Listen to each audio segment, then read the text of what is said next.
Buongiorno e ben ritrovati con l'informazione flash di New Sicilia. Vediamo insieme i titoli più rilevanti della mattina.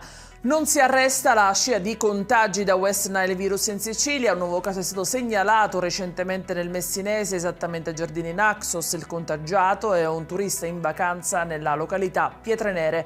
L'ASP di Messina ha già predisposto un intervento di disinfestazione del quartiere interessato.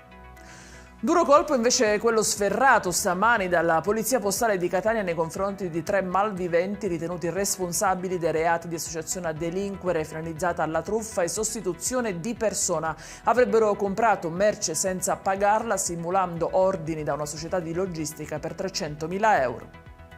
È finito nei guai un imprenditore di Mussomele ritenuto responsabile di aver evaso le imposte sui redditi. Per l'amministratore è scattata la condanna in via definitiva per reati tributari, motivo per cui i finanzieri hanno dato esecuzione a un provvedimento di confisca di beni per 600.000 euro. E anche i finanzieri del gruppo di Caltanissetta, con il supporto dei colleghi della tenenza di Canicattì, hanno scoperto e sequestrato oggi un ingente carico di tabacco lavorato estero privo del contrassegno dei monopoli di Stato e quindi di provenienza illecita. Il destinatario della spedizione era un cittadino pakistano residente a Canicattì e che è stato arrestato e denunciato.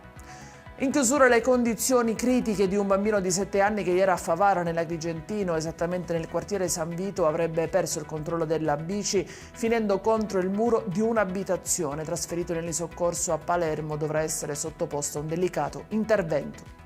Ed è tutto per questa edizione. Vi ricordo come sempre che i dettagli su queste notizie e molte altre li trovate sul nostro sito e sui nostri canali social. Grazie per averci seguito e a stasera.